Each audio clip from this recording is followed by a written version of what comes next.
Before it was ever pointed at another human being, the Kentucky rifle was an instrument of survival. In the endless forests of the Appalachian frontier, where the trees grew so thick the sun barely reached the ground, life depended on the ability to strike game from a distance. Settlers and hunters who pushed beyond the edge of the colonies could not rely on the clumsy smoothbore muskets issued to European armies. Those weapons were designed for massed ranks and close-range volleys, not for a solitary man stalking deer through tangled undergrowth or guarding a lonely cabin from predators. The rifle that emerged in this world was something different, longer, slimmer, and balanced for a steady hand. Its rifled barrel, cut with spiraling grooves, spun the bullet as it left the muzzle, giving it a stability and accuracy that muskets could never match. A skilled marksman could hit a squirrel from 100 yards or bring down a deer before. It scented danger. In a land where a single shot might mean the difference between eating and starving, that precision was priceless. For decades, this weapon remained a tool of the woodsman and trapper, a companion for men who lived days from the nearest settlement and months from any organized army. They called it simply a long rifle, and each was a work of craft, hand-built by German and Swiss gunsmiths who had brought their skills to the New World. Barrel lengths stretched past 4 feet, the stocks carved to fit their owners' shoulders, and every detail refined for balance and reliability. On the frontier, where repairs were far away and mistakes could kill, a rifle had to fire clean and straight every time. These men did not think of war when they built them. They thought of meat on the table, hides to trade, and protection against wolves or raiders. Yet the frontier was never truly empty. Beyond the mountains, native nations moved across the same forests and rivers, hunting, trading, and warring as they had for generations. They were no strangers to European weapons. Since the 1600s, flintlock muskets had trickled into their hands through trade and alliance. They knew their limits, slow to load, heavy and inaccurate beyond 50 yards. In the dense woods of eastern North America that suited their style of combat, fast strikes, close ambushes, sudden raids, where a musket's broad shot and quick reloads were more important than precision. But the settlers' rifles upset that balance. A shot from the shadows could drop a man before he heard the powder ignite. An enemy hidden on a distant ridge could not be reached by arrow or musket.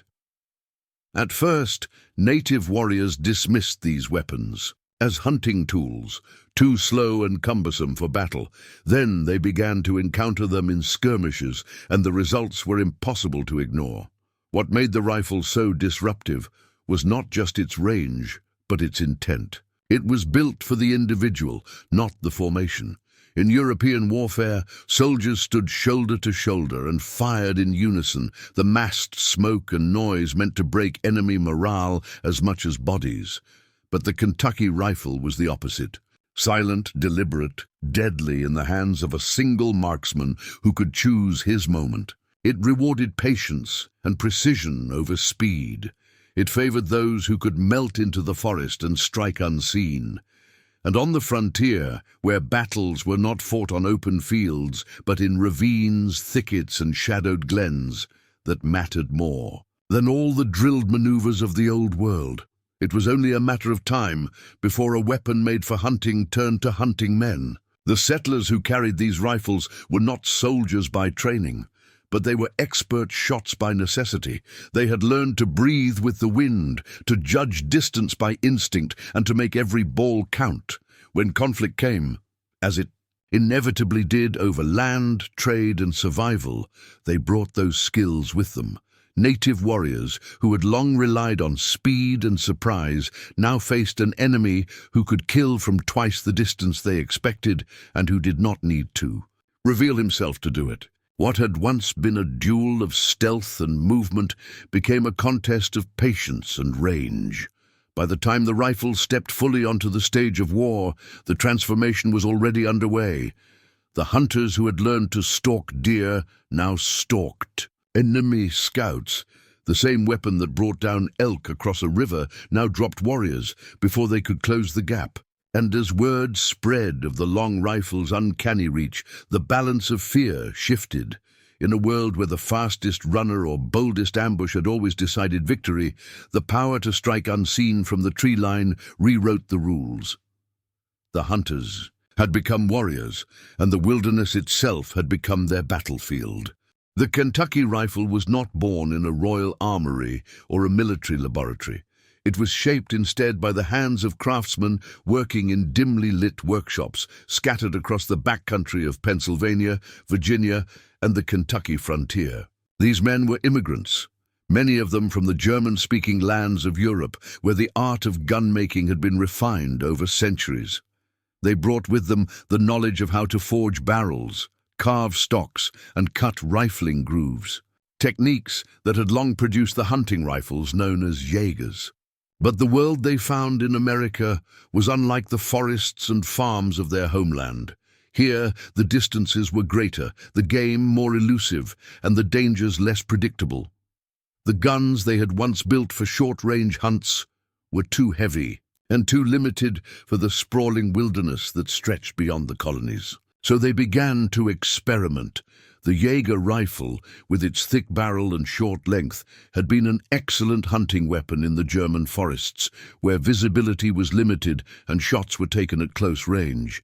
But on the American frontier, a hunter might need to strike a deer across a wide clearing or bring down a bear before it closed a deadly distance. A longer barrel meant a longer sight radius and greater velocity. A lighter stock made the weapon easier to carry through miles of rugged terrain. Slowly, the European design evolved. The barrel length stretched from 2 feet to 3, and sometimes beyond. The bore size shrank, allowing the use of smaller, more plentiful lead balls and less powder, a critical adaptation in a land where resupply was uncertain. The result was a weapon that was not only more efficient to fire, but also far more accurate. Rifling, the spiral grooves cut into the inside of the barrel, was the heart of the transformation. Where a musket's smooth bore let its ball rattle down the barrel and tumble unpredictably through the air, a rifled barrel gripped the ball and spun it as it flew, stabilizing its flight and dramatically extending its range. European armies had long known of rifling, but they dismissed it as impractical for war. Rifled weapons took longer to load, and battles were decided by massed volleys, not individual marksmanship. On the frontier, those arguments meant nothing. A man might have only one shot before a deer bolted or a raiding party reached the cabin door. If that shot missed, there was no second chance. Precision mattered more than speed, and the settlers demanded weapons that reflected that reality. The gunmakers listened. They experimented with barrel length, stock curvature, trigger sensitivity, and sights, refining each part to serve a single purpose: accuracy at distance. The flintlock mechanism, perfected in Europe, provided reliable ignition with a simple hammer and frizzen. Powder horns were crafted from hollowed-out cow horns to keep black powder dry in rain or snow. Every detail reflected the harsh lessons of frontier life. These were not weapons for parade grounds or drilled formations. They were tools of survival, built to fire true in wind, rain, or freezing cold. By the mid-18th century, the transformation was complete. The new rifle, known variously as the long rifle, Pennsylvania rifle, or later the Kentucky rifle, could strike targets at 200 yards or more, twice the range of a smoothbore musket. Its slender barrel and graceful stock made it lighter and easier to carry over mountain passes and through river valleys. Its accuracy turned the average settler into a formidable marksman. In the dense woods, a single rifleman could hold off a larger force, picking targets with deadly precision long before the enemy could reply. Word of these new weapons spread quickly. Hunters boasted of impossible shots, and militia captains recruited frontiersmen whose skill with the rifle could decide the outcome of skirmishes. Native warriors, who had once relied on their ability to close distance unseen, now found themselves under fire from beyond the range of their own weapons. European officers, used to disciplined ranks of musketeers, were astonished to see colonial marksmen shooting from treetops and behind rocks with deadly accuracy. What had begun as an adaptation for survival was now reshaping the way wars were fought. The Kentucky rifle was more than just a piece of steel and wood. It was a symbol of the ingenuity and resourcefulness that defined life on the frontier. Every groove cut into its barrel, every inch added to its length, was a direct response to the demands of a vast and unforgiving land. It embodied the shift from rigid European military thinking to a new kind of warfare, one defined by individual skill, patience, and deadly precision. And as conflicts spread across the continent, from the French and Indian War to the Revolution and beyond, the lessons forged in those small workshops would echo on every battlefield they touched. The rifle had ceased to be a mere hunting tool. It had become the frontier's greatest weapon. For centuries, the musket had been the unquestioned king of the battlefield. It was not because it was a perfect weapon. In truth, it was crude and clumsy, but because it suited the style of war European powers had perfected. Armies moved and fought in tight formations, rows of men shoulder to shoulder, firing coordinated volleys that sent clouds of lead downrange.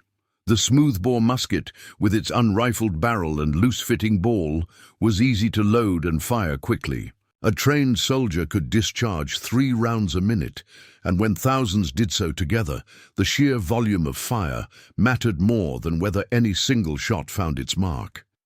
In this world, accuracy was almost irrelevant. Battles were decided by discipline, numbers, and the will to stand fast under fire, not by individual marksmanship. Native warriors who fought the colonial powers knew how to exploit this system's weaknesses. They rarely offered battle in open fields where volleys could tear through their ranks. Instead, they moved silently through forests, attacked in small groups, and vanished before a counterattack could form. They knew that a musket's effective range was barely 50 yards, and even then, it was often inaccurate. They also knew that a soldier fumbling with powder and ball behind a cloud of smoke was a vulnerable target. Ambushes, swift raids, and sudden retreats were the natural counter to European firepower, and they had served indigenous nations well for generations. But the appearance of the American long rifle began to overturn that balance. Everything about the rifle contradicted the logic of the musket. It was slower to load, yes, but that no longer mattered if a single shot could kill a man at twice the range. It was harder to manufacture, but once in hand, it did not need to be fired in volleys. One careful shot could change the course of a skirmish, and it did not require a line of men to be effective. A lone shooter hidden behind a log or perched in a tree could decide when and where to strike. In this new style of warfare, speed of loading mattered less than the certainty of the shot. The implications were profound. A musket ball fired from a smoothbore barrel might veer wildly in flight, but a rifle ball, spun by spiraled grooves, flew straighter and struck harder at long range. Instead of 50 yards, an effective shot might reach 150 or even 200. A soldier or warrior who believed he was safely beyond musket fire could suddenly fall without warning. And because the rifleman did not have to stand in formation to be effective, he could fire from concealment, making it nearly impossible for the enemy to pinpoint his location. The psychological effect was just as powerful as the physical one. It was one thing to brace for a visible volley from a line of redcoats. It was another to watch comrades fall one by one from unseen shooters deep in the woods. The new tactics that grew around the rifle reflected this shift. Instead of massing in open fields, small groups of frontiersmen fought from cover, picking off officers, scouts, and standard-bearers, the figures who held an enemy force together. Instead of charging blindly into ambushes, they waited silently for the perfect moment to fire. One man lying still in the underbrush could hold off a much larger force, forcing them to advance cautiously, halt frequently, and burn precious time searching for a threat they could not see. The balance of power in frontier warfare shifted dramatically, and traditional tactics that had once given native war parties an advantage now exposed them to new dangers. This revolution was not limited to skirmishes on the frontier. Even European observers began to recognize that the rifle challenged their doctrines. British officers during the French and Indian War recorded with unease how colonial militias, equipped with rifles, ignored conventional tactics and yet consistently inflicted disproportionate casualties. They saw native warriors, once confident in their mobility and stealth, suddenly pinned down and forced to change their approach. They saw how a handful of riflemen could turn a clearing into a killing ground long before regular troops came into range. The musket was not immediately replaced. Its speed of fire and ease of production ensured it remained the standard for decades, but its dominance was broken. Where once sheer numbers had guaranteed control of the battlefield, now precision and patience mattered just as much. War was no longer the exclusive realm of disciplined regiments. It could now be waged by individuals, hunters turned marksmen, farmers turned soldiers who used knowledge of the land and the reach of their rifles to devastating effect. The rifle did more than extend the range of a bullet. It extended the reach of a single man's will, allowing him to shape the outcome of a fight far beyond the limits of older weapons. And in doing so, it rewrote the rules of conflict across a continent. The deep woods and winding rivers of the Ohio Valley had always been a contested land. Long before European armies marched into its forests, it was a hunting ground, a homeland, and a crossroads for powerful native nations like the Shawnee, Delaware, and Iroquois. When the 1750s brought the French and Indian War to this rugged frontier, the fighting was not confined to traditional battlefields. It unfolded in dense forests, across narrow trails, and around isolated forts, places where discipline and drill mattered far less than cunning, patience, and skill with a firearm. Both French and British forces relied heavily on their native allies, whose knowledge of the land and tactics of ambush gave them a decisive edge. But soon, reports began circulating among war parties and scouts of a strange and unsettling development. The familiar crack and puff of musket fire remained, but now men were falling from distances that should have been safe. Shots came from nowhere, and when warriors charged to close the distance, they found only empty ground. British regulars brought over from Europe were often useless in this terrain. They fought as they had been trained, in tight formations, bright coats gleaming, muskets leveled in volleys. Their shots rang out in impressive unison, but often sailed harmlessly into the trees. Native warriors, who had fought both alongside and against such troops for decades, learned to anticipate their rhythm and avoid their clumsy fire. The colonial militias, however, were different. Many of these men were hunters and frontiersmen who had grown up shooting for food and survival. They carried long rifles instead of standard muskets, and they refused to stand in straight lines, waiting to be cut down. Instead, they melted into the woods, using the land the way their native counterparts did. They hid behind trees and stone walls, crouched in thickets, and waited for the perfect moment to fire. When they did, their shots rarely missed. It was in skirmishes like those around Fort Duquesne and along the forks of the Ohio River that native scouts first grasped the danger they faced. Warriors accustomed to maneuvering just beyond musket range suddenly found themselves vulnerable.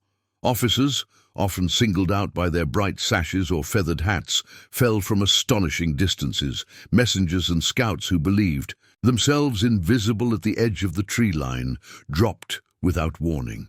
A Shawnee war leader was said to have been struck down from across a clearing so wide that his men initially believed the shot must have come from a hidden cannon. But when they advanced cautiously, they found only a single rifleman's tracks. The psychological weight of this new reality was immense. Traditional tactics, quick raids, feints, and close-range assaults depended on knowing when the enemy's weapons could reach you. Now that certainty was gone. The battlefield had grown longer, more dangerous, and far less predictable. Even seasoned warriors hesitated before crossing open ground. Even experienced trackers grew wary of moving too quickly through unfamiliar woods. The very landscape, once a shield, became a potential killing ground. French officers, too, noted the difference. Many had fought with native allies for years and respected their skill in woodland warfare, but they found themselves at a loss against the colonial riflemen. Their traditional formations dissolved under accurate fire from unseen shooters. Couriers had to crawl between cover. Encampments were placed farther from tree lines. Officers began disguising their uniforms to avoid being picked off. Warfare in the Ohio Valley was shifting from a clash of armies to a deadly contest of individuals. And in that contest, the rifle was king. The native nations adapted as best they could. Some began experimenting with longer-ranged firearms, acquired through trade. Others focused even more on stealth and night raids when rifle accuracy diminished. Yet no matter how they adjusted, the fact remained. A single colonial rifleman, hidden in the brush, could decide the fate of a battle. This new reality forced warriors and commanders alike to rethink every movement, every approach, and every strategy they had relied upon for generations. By the end of the decade, the long rifle had transformed the conflict in the Ohio Valley. It gave small militia detachments the power to harass and break larger forces. It allowed settlers to defend isolated homesteads against raiding parties that once would have overrun them. And it sowed a sense of uncertainty and caution even among the most seasoned native fighters. The rifle was no longer just a tool of the hunt. It had become a tool of war, and its influence reached far beyond the barrel. The first encounters in the Ohio Valley were only a glimpse of what was to come, but they made one thing clear. The rules of frontier warfare had changed forever, and those who ignored the new range of death did so at their peril. The woods that surrounded Fort Duquesne in 1755 were thick and shadowed, a maze of dense trees and uneven ground where visibility rarely stretched beyond a few dozen yards. It was the kind of terrain that native war parties knew intimately, and they used it to deadly advantage. When British forces under General Edward Braddock marched westward to seize the French stronghold at the forks of the Ohio, they brought with them thousands of red-coated regulars, cannon, and baggage trains, the hallmarks of European warfare.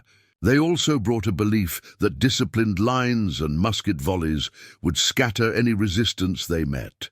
What they did not bring was an understanding of how warfare worked in the deep forests of North America. The French, allied with a coalition of native warriors from the Ottawa, Shawnee, Potawatomi, and other nations, had no intention of meeting Braddock's army in open battle. They knew that the weight and formality of European tactics collapsed in the wilderness, so they chose ambush. On July 9th, 1755, as Braddock's column wound its way along a narrow forest road just miles from Fort Duquesne, hundreds of warriors erupted from the tree line. Gunfire, war cries, and the sudden chaos of close combat sent the British ranks into confusion. Soldiers trained to stand firm in open fields now found themselves surrounded by unseen enemies firing from behind trees and boulders. Braddock's men fired back in volleys, but their musket balls tore harmlessly into the woods. What neither the French nor their native allies fully expected was the response from the colonial provincials who marched with the British force. These were not regular soldiers, but frontier men from Pennsylvania, Virginia, and Maryland, farmers, hunters, and trappers who had brought their own long rifles to war. Instead of forming rigid lines, they slipped into cover, fanned out, and began returning fire on their own terms. The difference was immediate and shocking. While British volleys fired blindly into the forest, colonial marksmen picked individual targets. They aimed not into the mass, but at movement, a flash of paint, the ripple of a headdress, the brief exposure of a shoulder behind a tree. And they hit with precision from distances no musket could match. Native fighters, many of them, seasoned veterans of decades of conflict, found themselves under a kind of fire they had never encountered before. The long rifles, once dismissed as hunting sticks, too slow and delicate for real fighting, suddenly proved devastating. Warriors who had carefully positioned themselves beyond musket range fell where they stood. Attempts to flank the British column were met with accurate fire from across open ground, shots that pierced the canopy's gaps and struck from the far side of clearings they had thought safe to cross. The shock was not just in the casualties, but in the nature of the threat. There was no flash of massed muskets to signal danger, no telltale smoke line to reveal the enemy's position. There was only silence, the distant crack of a single rifle, and a man falling dead. French officers recorded their astonishment as well. They had expected the colonial auxiliaries to be of little use in a pitched fight. Instead, they watched as these backwoods marksmen stabilized what might have been a total disaster, even as Braddock himself fell mortally wounded and his regulars broke in confusion. The provincials covered the retreat with well-placed shots that kept pursuing warriors at a cautious distance. The ambush was still a defeat, one of the most humiliating in British military history, but it was also a lesson that echoed far beyond the battlefield. It proved that in the forests of North America, a small number of skilled riflemen could challenge and even blunt the most ferocious assaults. For native warriors, the ambush at Fort Duquesne marked a turning point in their understanding of European weaponry. They had long feared and respected the thunder of musket volleys, but those volleys had predictable limits. This was different. The rifle erased the comfort of distance. It punished exposure. It turned every clearing, every riverbank, every patch of open ground into a potential death trap. In the years that followed, war parties adapted, moving more cautiously, using thicker cover, and altering their tactics to account for the long reach of this new weapon. Yet the memory of that day lingered. The ambush had been planned to shatter British power and humiliate their army, and it succeeded. But it also revealed something far more consequential, that colonial warfare was evolving beyond the European model, and beyond the expectations of native resistance. The men who once used their rifles to hunt deer and bear were now shaping the course of empire with the same steady aim. And on that July afternoon in 1755, deep in the forests of the Ohio country, a weapon once dismissed as a curiosity became the most feared tool on the frontier. For generations, the balance of power on the North American frontier rested in the hands of those who mastered its terrain. Native warriors had honed their methods of warfare long before Europeans arrived, using speed, stealth, and intimate knowledge of the land to devastating effect. They struck swiftly and without warning, often disappearing into the wilderness before their enemies could mount a response. Settlements and forts lived in constant fear of sudden raids that left little time to organize a defense. Arrows and tomahawks found their marks before a musket could be loaded, and even when firearms were present, their limited range and poor accuracy meant that attackers could often get close enough to overwhelm defenders before suffering significant losses. For decades, this pattern remained unchanged, a brutal but familiar rhythm of raid and reprisal that defined life along the frontier. The arrival of the long rifle changed everything. What had once been a one-sided contest of speed versus firepower became a deadly equation, tilted toward those who could shoot first and shoot far. The settlers, who had once cowered behind barricaded doors, now discovered that they could fight back from distances that rendered traditional native tactics obsolete. A lone rifleman could take up position behind a cabin window or a split rail, fence, and begin firing before a war party even approached bowshot. An attack that once relied on surprise now had to contend with a defender who could see it coming and strike with lethal precision. Cabins, once little more than targets for burning, became miniature fortresses. A family that might have been wiped out in a swift raid could now hold off dozens of attackers, each member armed with a rifle and firing from cover. Approaching across open ground was suicide. Even moving through wooded terrain carried deadly risks if a patient marksman waited. Among the trees, the psychological effect of this change was profound. Native war parties, accustomed to dictating the terms of battle, found themselves forced to adapt. Speed was no longer enough. Stealth was no longer a guarantee of safety. A single, hidden settler could wound or kill warriors before they ever reached their objective, forcing attackers to halt, regroup, and reconsider. The rifle also changed how militias fought. Instead of marching out in tight formations, frontier defenders learned to use the same guerrilla tactics their enemies had perfected, but with far greater reach. They formed small mobile units that moved through the woods silently, choosing their ground and waiting for the enemy to appear. From ambush positions, they targeted leaders, scouts, and anyone who exposed themselves. These engagements often ended before a tomahawk could be thrown or a musket fired in return. Even small groups of settlers could harass larger war parties, bleeding them dry with precision fire before withdrawing to safety. Native nations recognized the danger and responded with their own adaptations. They increased their use of ambushes and decoys, attacked at night, and learned to use the terrain even more creatively to mask their movements. Some began acquiring rifles of their own through trade, attempting to match the settlers' range and accuracy. But the fundamental shift was irreversible. The rifle had expanded the battlefield in ways that tactics alone could not overcome. Every approach, every crossing, every advance now carried the risk of death from an unseen enemy hundreds of yards away.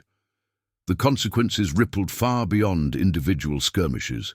Settlement patterns changed as communities built their homes and farms in ways that maximized defensive lines of fire. Militia training shifted from drill and formation to marksmanship and concealment. Warfare on the frontier became less about brute force and more about patience, observation, and precision. The land itself seemed to change character. No longer a neutral backdrop for raids and ambushes, but an active participant that could be shaped and dominated by those who mastered the rifle. It was a transformation that altered the psychology of conflict as much as its tactics. The fear that once defined settler life, the sense of helplessness before sudden violence, began to ebb. With a long rifle in hand and a fortified position to defend, a family could believe they had a fighting chance. That shift in confidence, multiplied across hundreds of homesteads and outposts, eroded the strategic advantage native warriors had long held. What had once been asymmetrical warfare became a far more even contest, one where patience and aim could defeat speed and surprise. By the late 18th century, the rifle had rewritten the rules of frontier combat.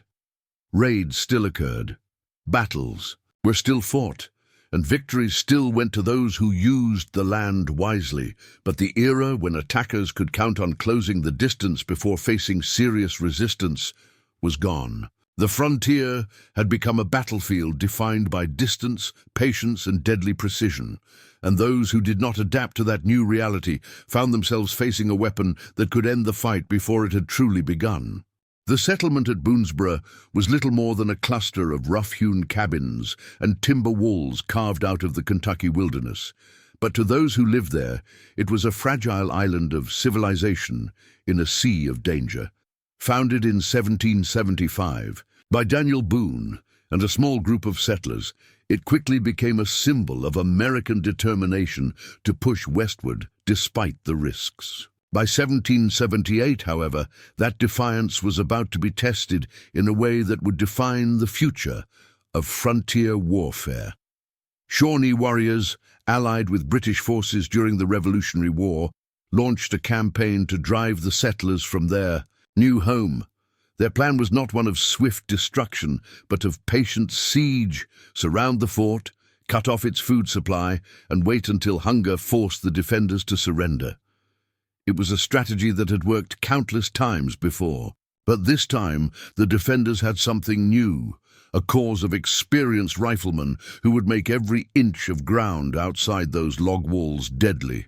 The Shawnee force that descended on Boonesborough in September 1778 numbered more than 400 warriors, far outnumbering the roughly 60 men capable of bearing arms inside the fort.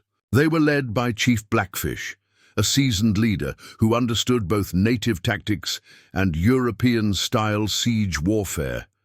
He believed the settlers could not hold out for long once their food and water ran low. The plan was simple: cut off access to the Kentucky River, prevent hunting parties from leaving, and harass the fort with intermittent attacks to wear down morale.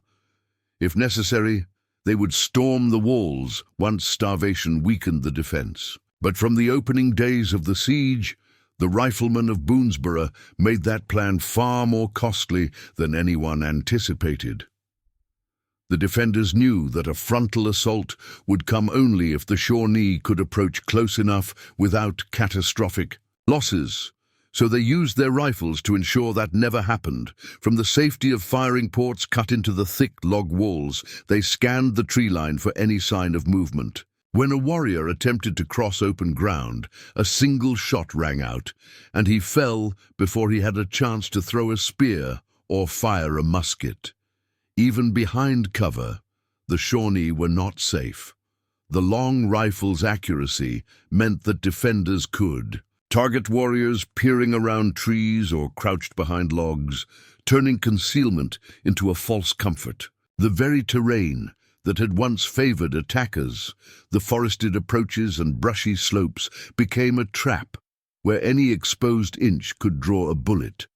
Several attempts to set fire to the fort's walls ended in disaster as riflemen shot down warriors carrying torches before they reached striking distance. Efforts to divert the defenders' attention with feints and decoys were equally futile. The settlers refused to waste ammunition on hasty shots, waiting instead for clear targets and guaranteed hits.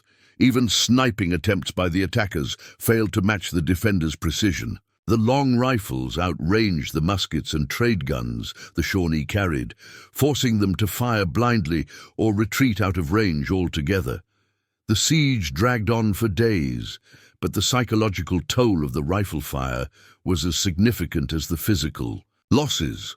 Warriors accustomed to dictating the terms of battle were forced into a defensive crouch, pinned down by a weapon that could kill them long before they could strike back. Attempts to wait out the defenders proved difficult when every effort to tighten the encirclement cost lives. Even retrieving fallen comrades became a deadly gamble. Eventually, the attackers tried digging a tunnel under the fort's walls, a desperate measure that spoke to their frustration. But this too failed when the defenders detected and countered the effort. By mid-September, it was clear the siege would not succeed. The losses were too high and the defenders too resolute. Blackfish and his warriors withdrew, leaving Boonesborough battered but unbroken. The settlement had survived not because of superior numbers or fortifications, but because of the skill and patience of its riflemen. They had transformed the open space around the fort into a killing ground, proving that even a small, outnumbered force could hold its own against a larger enemy if it possessed range, accuracy, and discipline. The Siege of Boonesborough was more than a tactical victory. It marked a turning point in frontier warfare and demonstrated the growing dominance of the rifle in defensive engagements. Native forces, long accustomed to exploiting mobility and surprise, now faced a weapon that nullified those advantages and forced them to rethink their strategies. For settlers across the frontier, the lesson was clear. A well-placed shot from behind a log wall could achieve what sheer numbers could not. And for Daniel Boone and his men, the battle proved that the wilderness could be held, not just with courage, but with cold precision. The wars fought in the backwoods of North America did more than decide the fate of empires or redraw the lines of colonial borders. They forged a new type of soldier, unlike anything Europe had ever seen. He was not born in a barracks or drilled on a parade ground. He did not march in neat rows or fire at the command of a drum. He grew up on the edge of wilderness, learning to hunt before he could read and to shoot before he could write his name. He carried a rifle that was as much a part of him as his own hands, a weapon he cleaned, repaired, and trusted with his life. And when war came to the frontier, he fought not as a cog in a regimented machine, but as an individual, self-reliant, disciplined in his own way, and deadly beyond measure. The Kentucky rifle made this transformation possible. Its range and accuracy rewarded patience and punished recklessness. A soldier trained with a musket was taught to load and fire quickly, to trust in the power of massed volleys. A rifleman had no such luxury. He might get one shot before the enemy closed the distance, so it had to count. Every movement, measuring powder, ramming the ball, leveling the sights, became second nature, and every shot was deliberate. This emphasis on precision over speed shaped not only how these men fought, but how they thought. They learned to watch the wind, to judge distance by eye, and to disappear into the landscape until they became part of it. In battle, these riflemen were nothing like the European soldiers their enemies expected. They did not line up in open fields and trade fire in orderly volleys. They appeared and vanished without warning, striking from tree lines, riverbanks, and rocky ridges. Native scouts who faced them began calling them ghost shooters, enemies who never stood still, never revealed their positions, and never seemed to miss. One moment a war party might be advancing under cover of forest. The next, a shot from an unseen rifleman would drop a leader where he stood, throwing the entire attack into confusion. Attempts to hunt them down often ended in frustration. By the time warriors reached the spot where a shot had come from, the rifleman was gone, relocated to another vantage point with a clear line of sight. This new breed of soldier thrived in conditions that would cripple traditional armies. They could move quickly over rough terrain, live off the land for weeks at a time, and fight in small, agile units without the need for elaborate supply chains. They were as comfortable stalking an enemy as they were defending a homestead. Many had spent their lives hunting deer, elk, and bear, skills that translated perfectly to the kind of warfare fought in the dense woods and broken hills of the frontier. Stealth, patience, and marksmanship became their doctrine, replacing the rigid drills and commands of the European model. The shift was not just tactical but psychological. Enemy commanders could no longer rely on their superior numbers or disciplined formations to carry the day. A well-trained rifleman could do more damage from a concealed position than a dozen soldiers firing blindly in formation. Officers who once stood proudly at the front of their lines found themselves targeted first. Their bright sashes and plumed hats turned into death warrants. Even moving through what seemed like empty forest became nerve-wracking, as any careless step might draw fire from an unseen rifleman hundreds of yards away. As the Revolutionary War unfolded, the reputation of these marksmen spread beyond the frontier. Colonial leaders recognized their value and organized specialized rifle companies that operated independently of traditional line infantry. Their exploits, such as the deadly accuracy of Morgan's Rifle Corps at Saratoga, or the skilled sharpshooters who harassed British columns during the Southern campaigns, demonstrated how far this new style of soldiering had come. They were not just supporting forces anymore. They were shaping the outcomes of battles and campaigns. For native warriors who had once held the advantage in mobility, concealment, and intimate knowledge of the land. This evolution presented a formidable challenge. The tactics they had used so effectively were now being used against them, and the rifle's superior range meant that even their own stealth could no longer guarantee safety. They still remained fierce opponents, adapting and innovating in their own right, but the presence of these ghost-like marksmen altered the equation in every engagement. By the closing years of the 18th century, the figure of the frontier rifleman had become emblematic of a distinctly American approach to warfare, one defined not by rigid discipline or overwhelming numbers, but by adaptability, independence, and lethal skill. The Kentucky rifle had not merely armed these men, it had shaped their identity. It transformed settlers and hunters into warriors, capable of defying empires and defeating armies far larger and better equipped. And in the quiet pause before the next shot rang out from the tree line, the old order of war, slow, disciplined, and predictable, gave way to something new.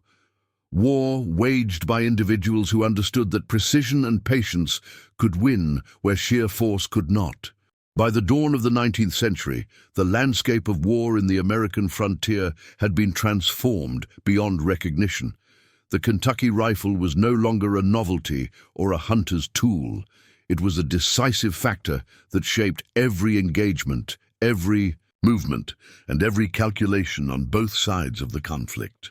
Native leaders, who had spent their lives perfecting strategies based on speed, mobility, and surprise, now faced an opponent whose reach and lethality had fundamentally changed the balance of power.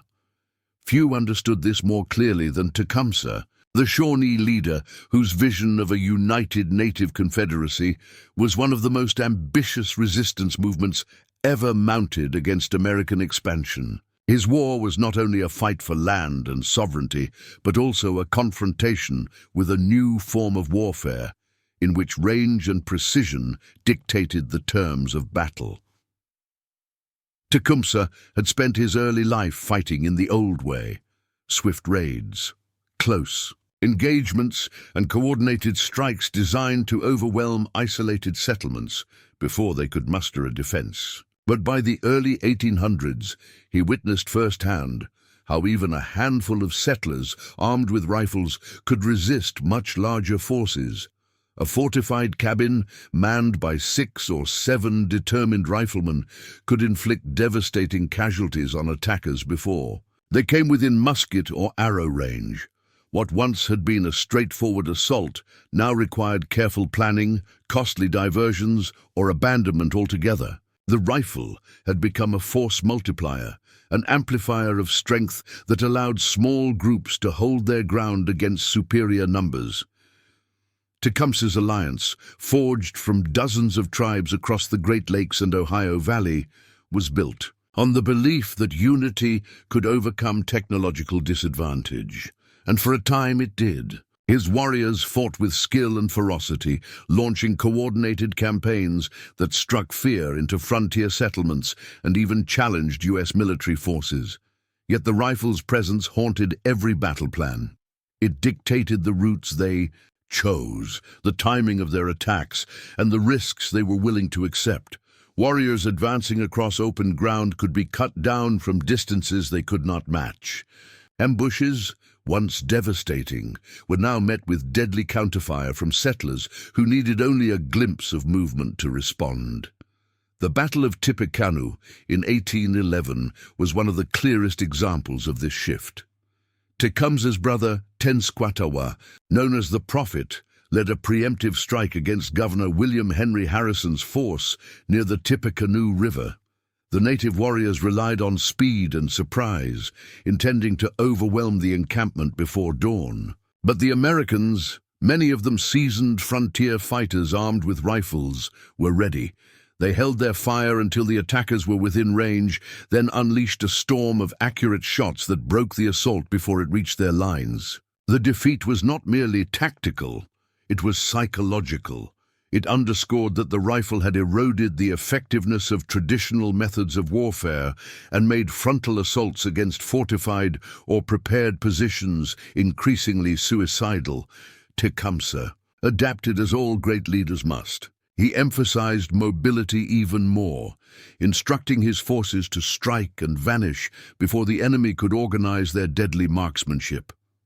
Large-scale confrontations gave way to skirmishes and raids designed to harass rather than conquer. Yet, even these tactics carried risks. A single marksman concealed in the woods could still disrupt an attack or force a withdrawal. And when Tecumseh allied with the British during the War of 1812, he saw the same principle play out on a larger scale. American riflemen harassed British columns, targeted officers from concealed positions, and made every advance costly.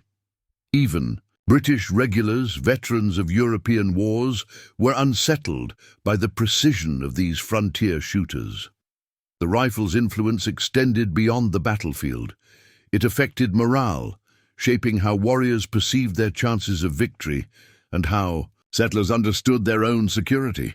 Stories spread of small groups of riflemen defending cabins against overwhelming odds, of war parties breaking off attacks after suffering unexpected losses, and of battles decided by a handful of shots fired from the tree line.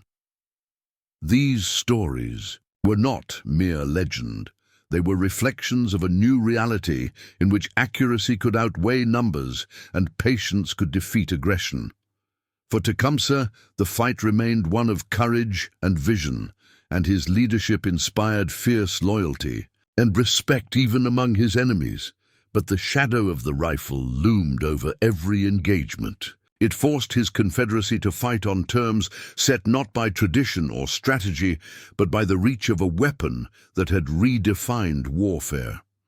When Tecumseh was killed in 1813 at the Battle of the Thames, his dream of a united native resistance collapsed with him. Yet the lesson of his struggle endured. In the age of the rifle, strength was no longer measured solely in numbers or bravery. It was measured in distance, precision, and the quiet patience of the man who could change the course of a battle with a single, well-aimed shot from beyond the horizon. The War of 1812 was fought with muskets, cannons, and ships of the line, but it was also a war shaped in no small part by the long, patient eye of the rifleman. As the young United States clashed with the British Empire and its native allies, across 1,000 miles of frontier, the Kentucky rifle, by now a symbol of American marksmanship, proved itself to be far more than a hunting weapon or a tool of local defense. It became a strategic asset capable of shaping the outcome of battles not by sheer firepower, but by precision.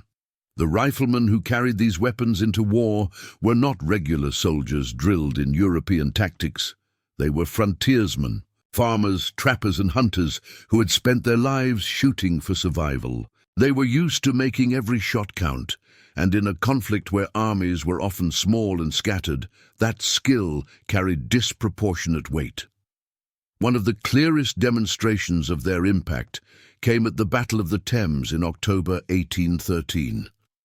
British forces under Major General Henry Proctor, accompanied by Tecumseh and a coalition of native warriors, attempted to slow an American advance led by General William Henry Harrison along the Thames River in present-day Ontario.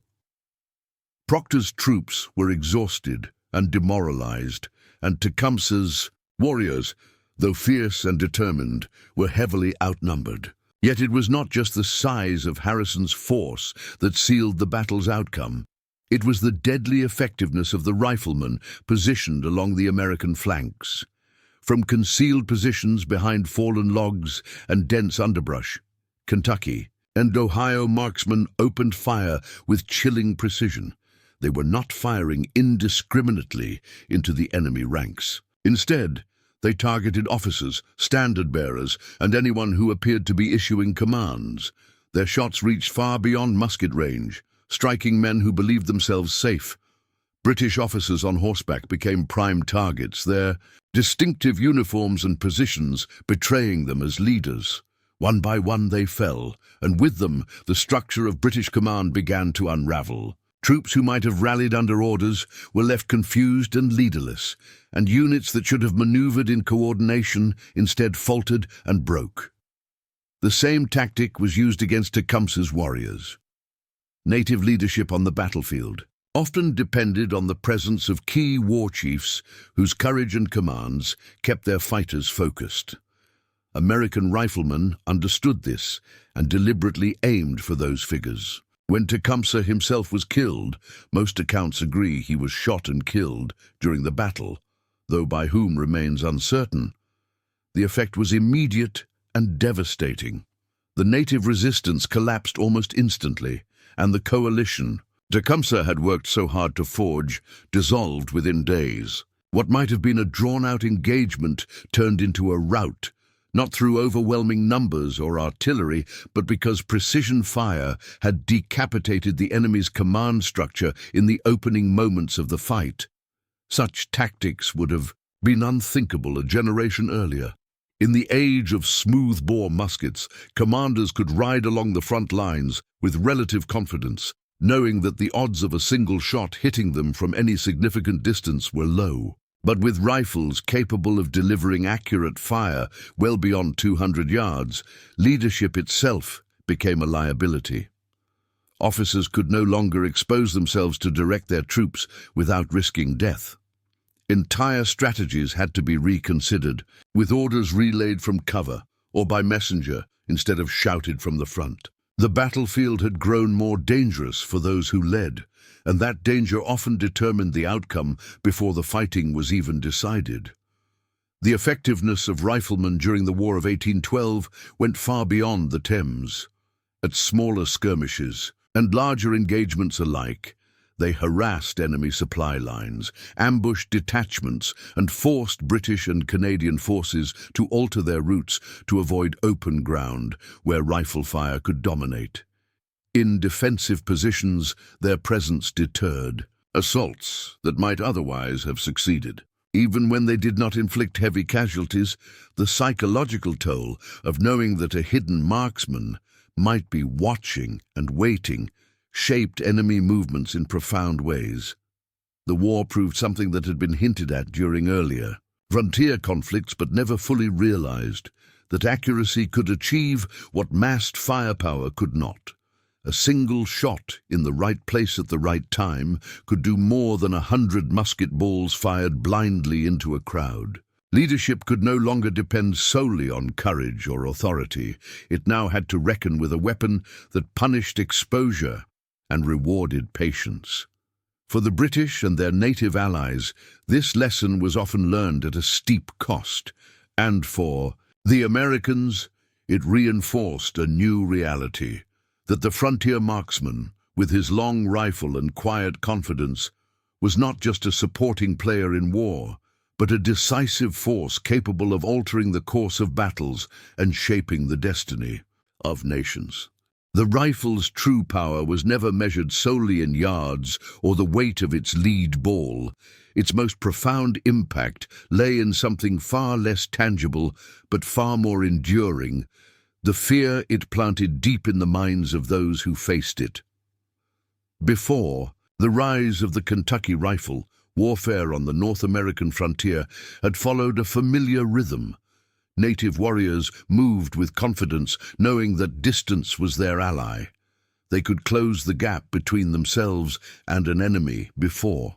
Musket fire became deadly, strike with overwhelming force at close quarters, and disappear into the woods before organized resistance could form. Every tactic, from the lightning-fast raid to the sudden ambush, relied on this understanding, but the rifle shattered that confidence. Suddenly, distance was no longer a shield, it was a killing field. The change was subtle at first, more psychological than tactical. A war party preparing to attack a settlement might halt at the edge of a clearing that once would have posed no obstacle. The silence of the forest now felt ominous rather than protective. Was there a rifleman hidden behind that split-rail fence? Was someone watching from the second story of the cabin ahead? Could a single flash of powder and a streak of lead end a life before the warriors were even seen? These questions haunted the minds of fighters who had once felt in control of the landscape. They knew the stories of men shot from 200 yards away, of leaders dropped before they gave their first order, of battles lost before they even began. Each tale magnified the rifle's aura until the weapon's reputation often struck harder than the bullet itself. The settlers understood this and used it to their advantage. Even when ammunition was scarce and shots had to be conserved, the mere presence of a rifleman behind a loophole or on a wooded ridge could stall an enemy advance.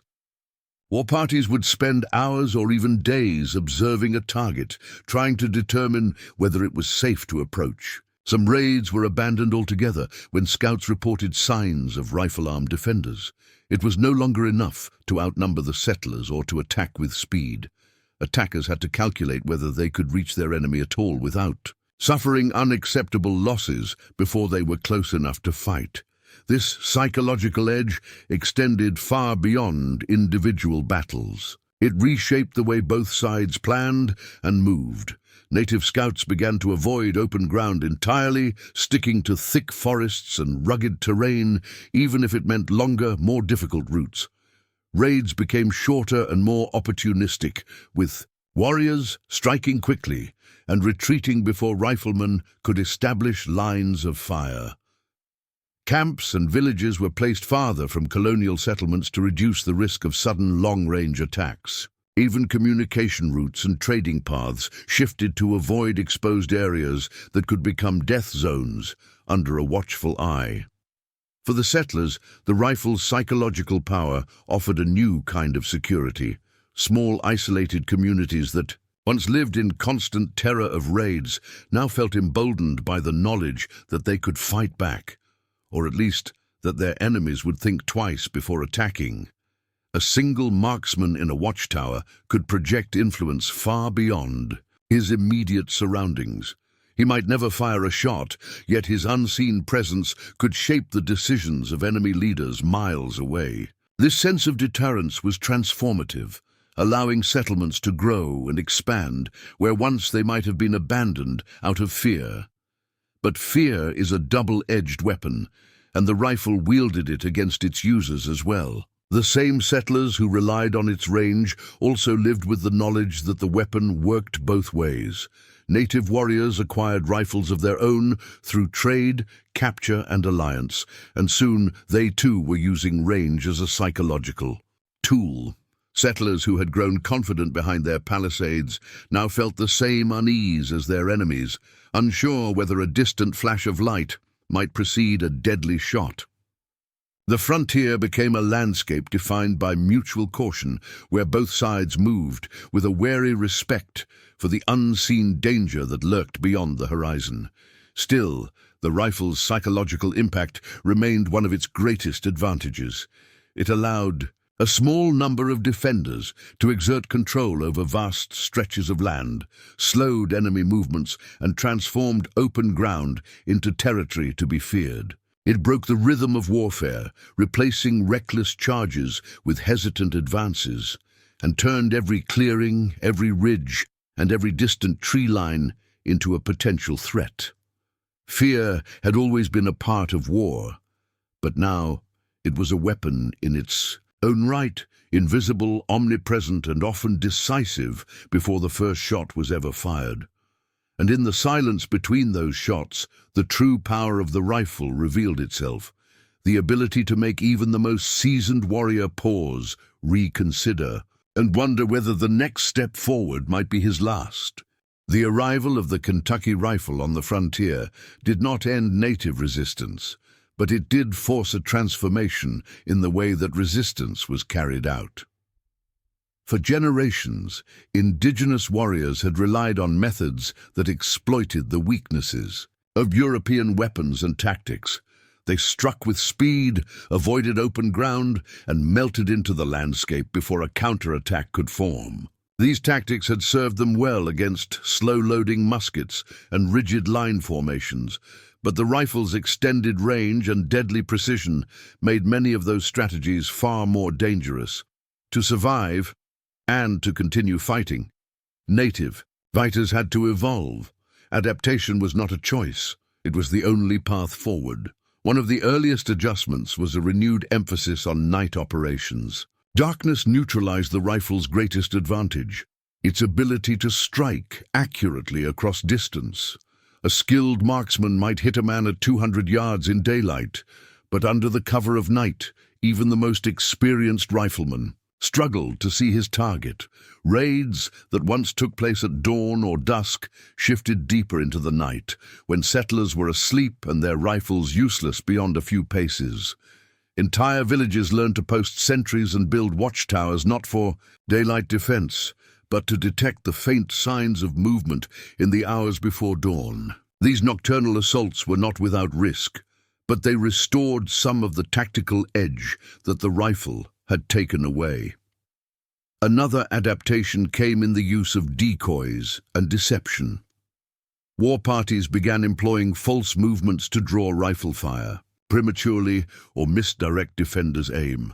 Small groups might reveal themselves deliberately, luring defenders into wasting their first, most accurate shots, while the main force circled to strike from another direction.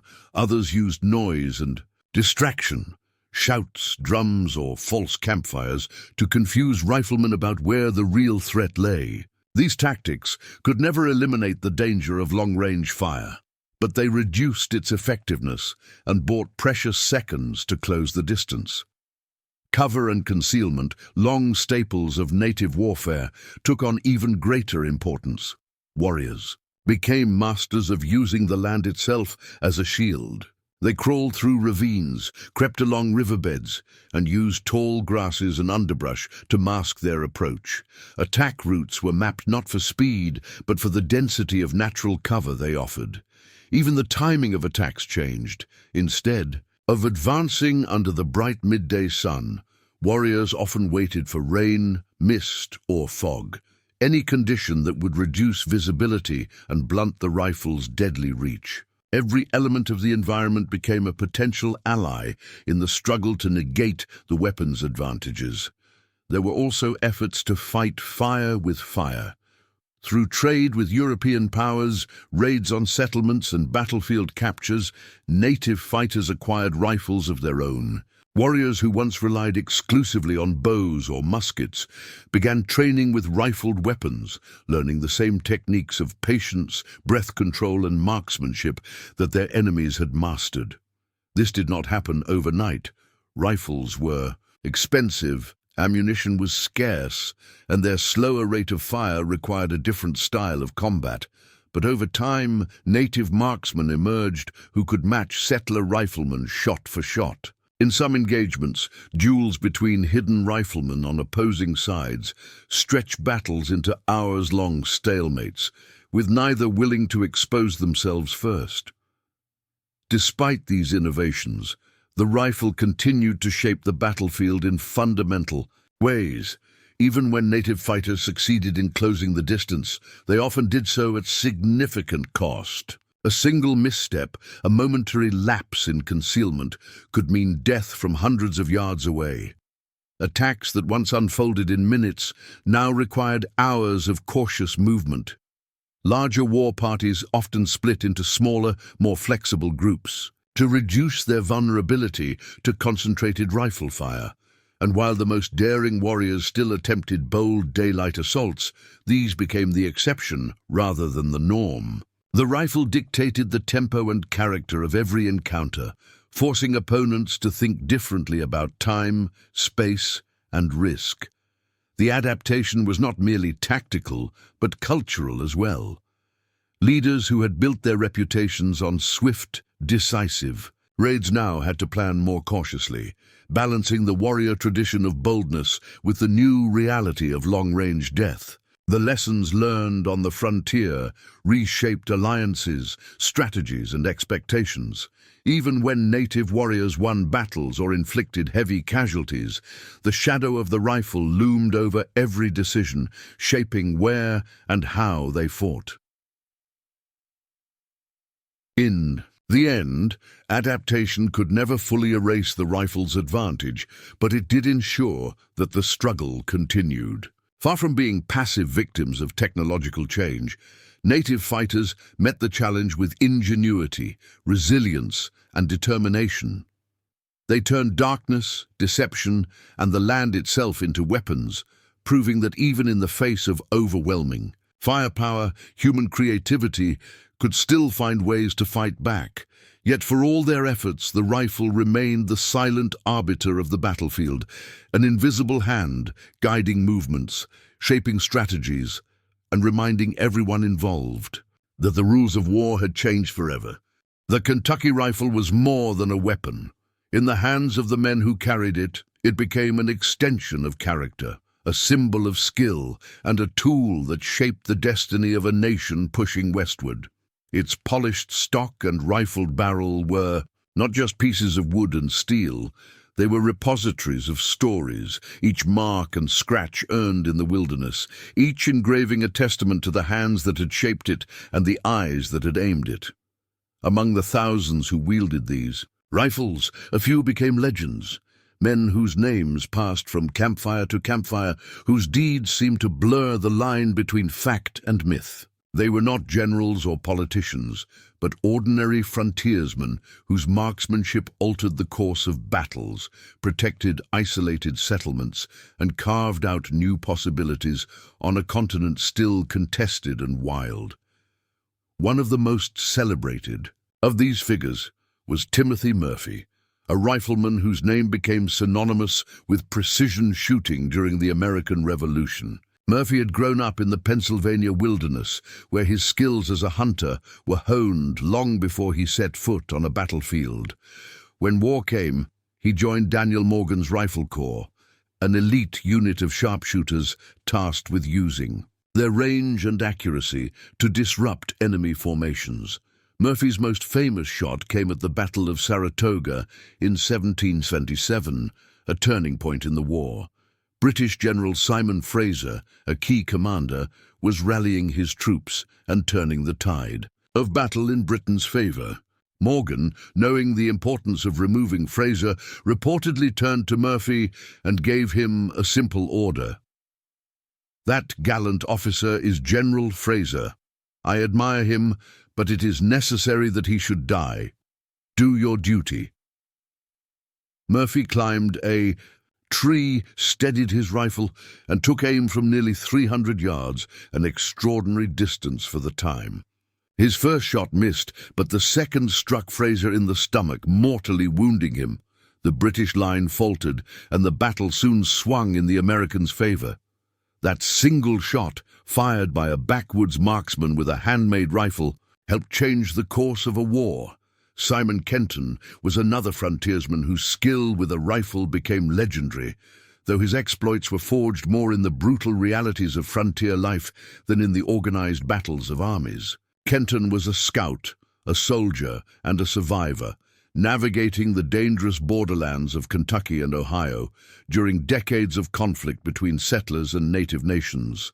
He was known for his ability to track silently, move unseen, and strike with deadly precision when the moment demanded it. His rifle was more than a tool of war. It was his constant companion as he guided militia through hostile territory, warned settlements of impending raids, and hunted game to keep isolated outposts alive. In a land where the difference between life and death could be measured in a single well-placed shot, Kenton's calm hand and unerring aim earned him an almost mythical reputation. The rifles themselves became part of these legends. Many were custom-built, with barrels hand-forged by local gunsmiths and stocks carved with intricate designs. Owners often named them a reflection of the deep bond between man and weapon. They were meticulously maintained, cleaned after every shot, polished to a dull sheen. their sights adjusted with the care of a craftsman, shaping his finest work. A good rifle could last a lifetime, and many were passed down from father to son, each generation adding its own stories to the weapon's legacy. These marksmen were more than just skilled shooters. They represented a new ideal of the American fighting man, self-reliant, independent, and intimately connected to the land he defended. They did not fight for glory or wealth, but out of necessity, protecting their homes, their communities, and their way of life. Their feats were retold not simply as tales of individual bravery, but as proof of what a determined person with a rifle could accomplish. The stories grew with each telling. A man dropping an enemy officer from an impossible distance, a settler defending his cabin against overwhelming odds, a scout striking a moving target in the dim light of dawn. Whether entirely true or embellished over time, these tales reflected a deeper reality, that the Kentucky rifle, in skilled hands, could change history. By the time the frontier pushed beyond the Mississippi, the rifleman's legacy had become woven into the fabric of American identity. They were seen as symbols of a uniquely American spirit, stubborn, resourceful, and unyielding in the face of adversity. Their rifles were more than weapons. They were instruments of transformation that opened lands, toppled empires, and redrew maps. And though the frontier would eventually close and new technologies would replace the long rifle, the legends carved in wood and steel endured, reminders of a time when one man, one shot, and one carefully aimed rifle could shape the fate of nations. By the 1820s, the Kentucky rifle had come to embody far more than its physical purpose. It was no longer just a firearm hanging over a hearth or carried through the deep woods in pursuit of game. It had become a symbol, a reflection of a way, of life, of a set of values, and of a vision of how a continent could be conquered not merely by numbers and cannons, but by patience, skill, and individual determination. In its polished walnut stock and spiral-grooved barrel, Americans saw the essence of their expansionist spirit, resourceful, self-reliant, and unwilling to yield. It was the weapon that had carved out homesteads from wilderness, defended isolated cabins against raids, won battles against empires, and transformed scattered settlements into towns and territories. The rifle had not only shaped how wars were fought, it had shaped how the wilderness itself was claimed. Life beyond the Appalachian mountains was harsh and uncertain. Settlers who pushed westward into the Ohio River Valley, the Kentucky frontier, and beyond did so with little more than their tools, their families, and their rifles. The weapon was a lifeline, a source of food, protection, and power in a land where danger could emerge without warning. Wolves prowled the edges of new clearings, bears wandered into crops, and hostile war parties sometimes appeared on the horizon. The rifle answered all of these threats with the same steady reliability. A single shot could fill a stew pot or save a life. It was the great equalizer, giving even a lone settler family a fighting chance against the countless uncertainties of frontier life. But the rifle's influence went far beyond defense. It allowed exploration itself to push deeper. Surveyors, trappers, and scouts could travel hundreds of miles from established settlements, knowing that their rifles could feed them and keep them alive. Expeditions that mapped rivers, crossed mountain ranges, and opened trade routes often relied more on the accuracy of their firearms than on the supplies they carried. Every fur-trapping outpost, every trading settlement along the Mississippi, every wagon that creaked westward carried the quiet assurance that the rifle was ready should danger come. It was not only a weapon, but also a passport, a means of survival in lands that had never known European settlement. The Kentucky rifle also changed the balance of power on the frontier in subtler but equally important ways. It allowed small groups to defend vast territories, delaying or deterring attacks that might otherwise have swept away early settlements. It gave militias the confidence to stand against larger forces, knowing they could inflict damage at a distance before being overwhelmed. In countless skirmishes and encounters, the mere knowledge that settlers possessed rifles capable of striking accurately at long range altered the decisions of their enemies. War parties hesitated, bandits reconsidered, and even foreign powers calculated differently when they contemplated the cost of conquest in a land where every tree line might conceal a deadly marksman. This new reality had social consequences as well. The rifle reinforced the frontier ethos of independence and self-reliance. A man who could shoot well was a man who could feed his family, defend his land, and stand as an equal among his neighbors. Communities often centered around shooting. Contests and marksmanship displays, not just as sport, but as public demonstrations of skill and preparedness. A well-maintained rifle was a mark of respect, and the ability to use it effectively was as essential as knowing how to farm or build a cabin. By the time railroads began cutting across the continent and steamboats churned the great rivers, the Kentucky rifle had already done much of the groundwork for that expansion. It had made the vast, untamed interior of North America accessible to those willing to endure its hardships.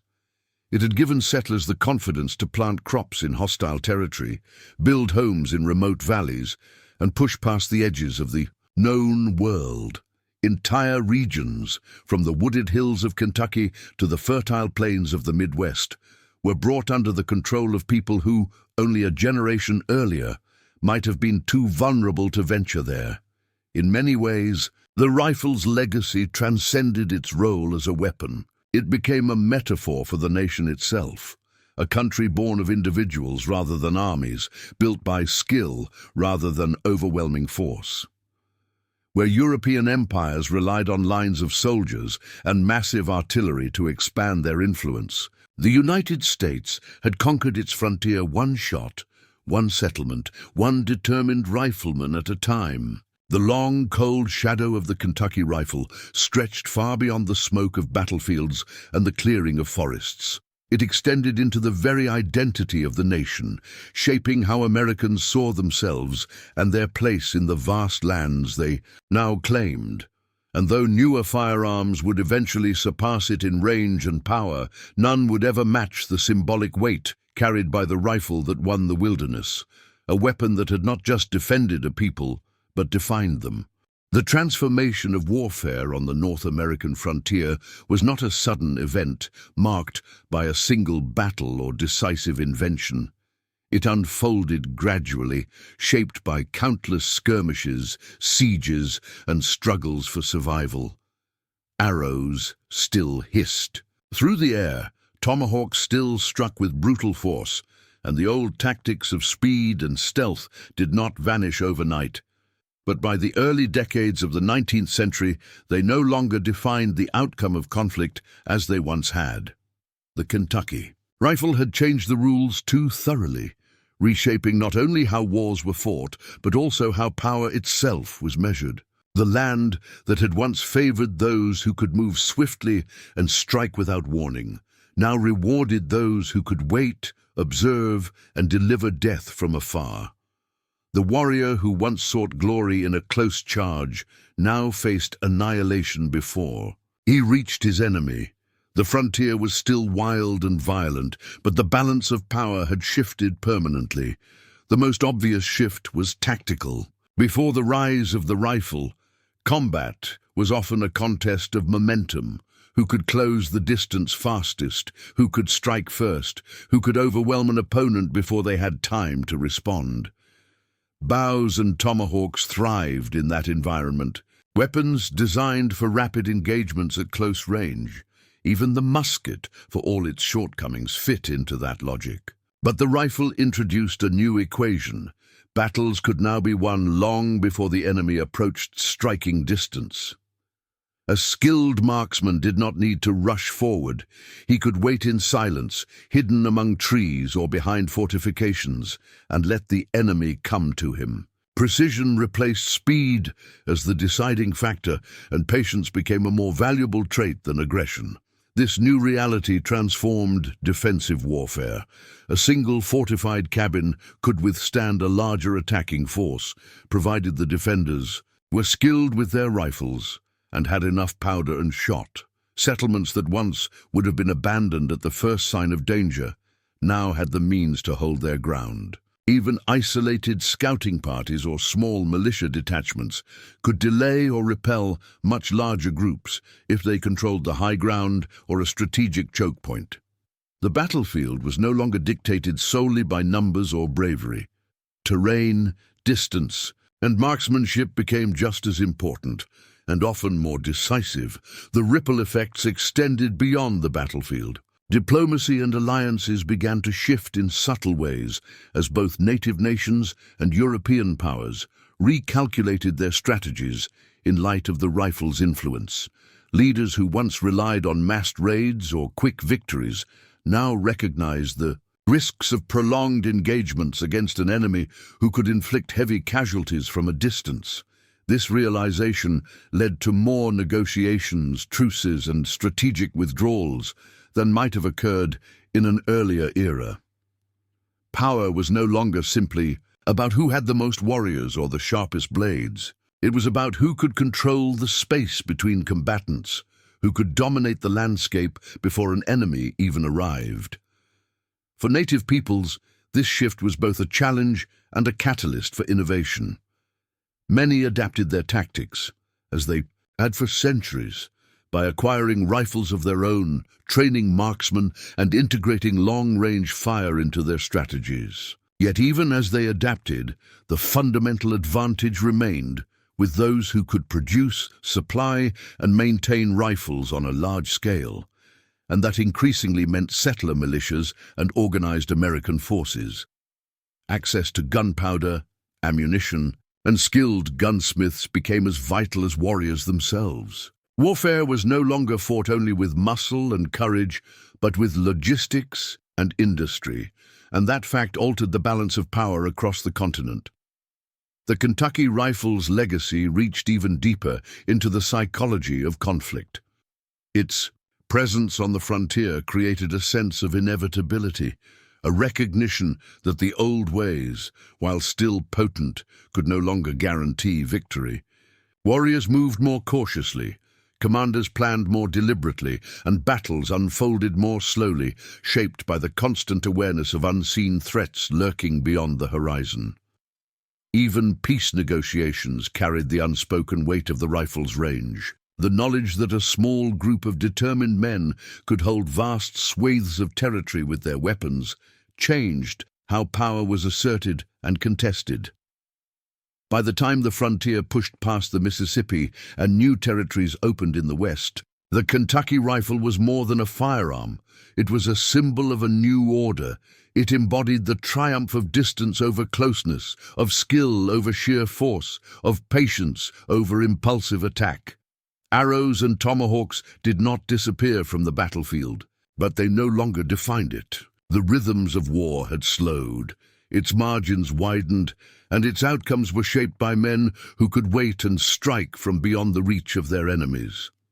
In that new reality, power was no longer decided by who arrived first or struck hardest. It belonged to those who could see farthest, aim truest, and hold their fire until the perfect moment, the moment that decided who would live and who would rule.